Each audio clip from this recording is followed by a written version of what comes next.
नमस्कार मित्रांनो, माझं नाव प्रशांत निकम आणि स्वागत आहे तुमचं या व्हिडिओमध्ये. थंबनेल वरून तुम्ही तर पाहिलंच असेल की आजचा व्हिडिओ हा वेगळ्या टाईपचा आहे आपला, की क्रेडिट कार्डमध्ये कशा पद्धतीने कर्ज वाढत जातं आणि क्रेडिट कार्डचा फ्रॉड कसा केला जातो. मित्रांनो, आता लेटेस्ट न्यूज आहे की क्रेडिट कार्डचे फ्रॉड कसे केले जातात. तर क्रेडिट कार्डचं काय होतं की आपण समजा क्रेडिट कार्ड आता लाईफ टाईम तर फ्री आहेच, पण नॉर्मल काहींचे जे क्रेडिट कार्ड आहेत त्याला 299, 199 किंवा 599 अशा फीज आहेत. तर याचा व्हॉट्सअपवरून आपल्याला कॉल येतो की तुम्ही हे बोलताय का? आपण म्हणतो हो. तर तुमचं हे कमी करण्यासाठी, म्हणजे जे अॅन्युअल चार्जेस आहेत ते कमी करण्यासाठी एक तुम्हाला व्हॉट्सअप प्रोसिजर पाठवतो. आणि जसे मित्रांनो त्यांनी प्रोसेस केली आणि तुम्ही ती लिंक क्लिक केली, तुमच्या कार्डचे टोटल डिटेल सीव्हीव्ही सहित पूर्ण त्यांच्याकडे जातात आणि आपलं कार्ड रिकामी होतं.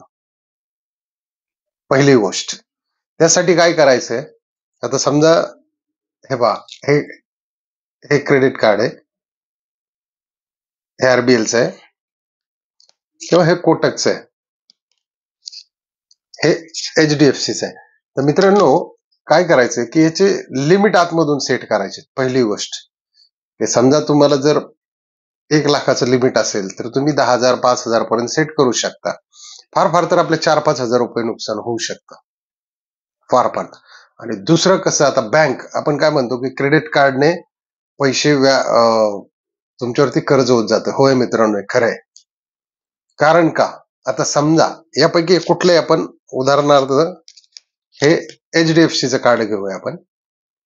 आता याच्यावरती समजा तुम्ही एक लिमिट याचं समजा 1,00,000 आहे आणि तुम्ही 20,000 रुपये जर याच्यावरती खरेदी केली, बरोबर. आता या कार्डची आपल्याला डेट माहित असणं गरजेचं आहे की किती तारखेला याचं स्टेटमेंट होतं. आता समजा याचं स्टेटमेंट जर जनरेट होत असेल 29 तारखेला किंवा 30 तारखेला, आता हे कार्ड जर तुम्ही 28ला वगैरे जर मारलं तर लगेच तुम्हाला 2 दिवसात ड्यू येतो.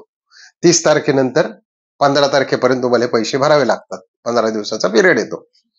आता याच्यामध्ये काय होतं, समजा तुम्ही 20,000 अमाऊंट मारलेली आहे, तर तुम्हाला भरायला येतात त्याचे काय 2-4 रुपये चार्ज असून 20,002 रुपये 34 पैसे कशी अमाऊंट येते, पैशात अमाऊंट येते मित्रांनो. 100% अशी विदाऊट पैशात येत अमाऊंट कधीच नाही. पुढं समजा 20,000 5 पैसे 10 पैसे 15 पैसे पण पैसे लावून येतात आणि खाली असतं मिनिमम ड्यू किती, 1,500 रुपये 1,600 रुपये 1,700 रुपये असा मिनिमम ड्यू असतो.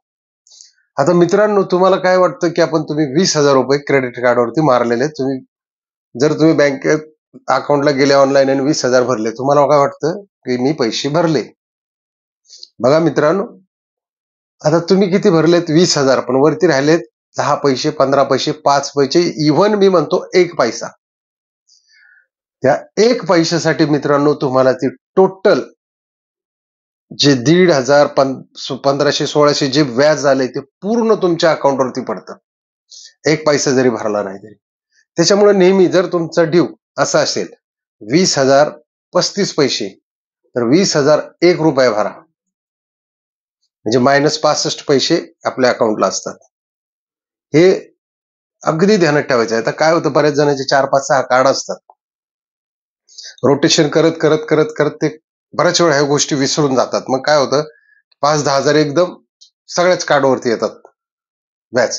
म्हणून मित्रांनो, हे क्रेडिट कार्डचं बँके थ्रू, बँक कधीही तुम्हाला राऊंड फिगर अमाऊंट देत नाही, नेहमी पैशात देते. त्यामुळे जेही काही क्रेडिट कार्ड युजर आहेत त्यांना माझी नम्र विनंती आहे की जर तुमच्या बरोबर असं होत असेल तर तुम्ही कृपया पूर्ण रकमेपेक्षा 1 रुपया जास्त भरा. आणि जर तुम्ही समजा सहकारी बँकामधून जर गेलात किंवा काही अशा बँका आहेत, त्या काय करतात की त्या पूर्ण पैशाची अमाऊंट देत नाहीत. तुमचा ड्यू 20,000 25 पैसे ना, तर ते शो करत नाहीत, ते बिल फेचिंग होत नाही त्याला. तर अशी बिल जी फेचिंग होतात ती फोन पे वरून होतात मित्रांनो, गुगल पे वरून सुद्धा होत नाही. लक्षात घ्या बारकाईने हा मुद्दा. तर अशी बिल तुम्हाला जर ऑनलाईन भरायची तर तुम्ही फोन पे वरून सुद्धा पेड करू शकता. आता उदाहरणार्थ समजा माझं एका सहकारी बँकेमध्ये अकाउंट होतं, मी ते ट्राय करायला गेलो भरायला, तर पुढची एक 10-20 पैसे अमाऊंट आली नाही. तर मी काय केलं, मग गुगल पे मधून त्याला पेड केलं, तर ती पूर्ण अमाऊंट हे झाली कमी. तर ह्या पद्धतीने मित्रांनो, तुम्ही क्रेडिट कार्ड वापरत असाल तर निश्चित सावध राहा. क्रेडिट कार्ड कधीही तुम्हाला व्हॉट्सअपवरती कुठलीही प्रोसेस चालू करत नाही. आणि ज्या बँकेचं तुम्ही क्रेडिट कार्ड वापरत असाल त्या बँकेचा तुमच्याकडे कस्टमर केअर नंबर पाहिजे म्हणजे पाहिजे. आणि कुठलाही फ्रॉड कॉल आला तर फक्त ठीक आहे म्हणा, सोडून द्या आणि लगेच तुम्ही कस्टमर केअरला फोन करा आणि सांगा की मला असा असा कॉल आला होता. ते लगेच तुम्हाला सांगतील की तो फ्रॉड कॉल होता. तर मित्रांनो, व्हिडिओ आवडला असेल. आज आपण डिफरंट व्हिडिओ काढला. आपण बैलगाडा क्षेत्रामधले आपले व्हिडिओ असतात, पण चला बैलगाडा क्षेत्रामधले बरेच शौकीनांकडे सुद्धा क्रेडिट कार्ड आहेत. तर जर व्हिडिओ आवडला असेल तर मित्रांनो नक्की सबस्क्राईब करा, लाईक करा आणि इतरांनाही शेअर करा आणि चॅनलला सपोर्ट करत राहा. जय हिंद, जय महाराष्ट्र.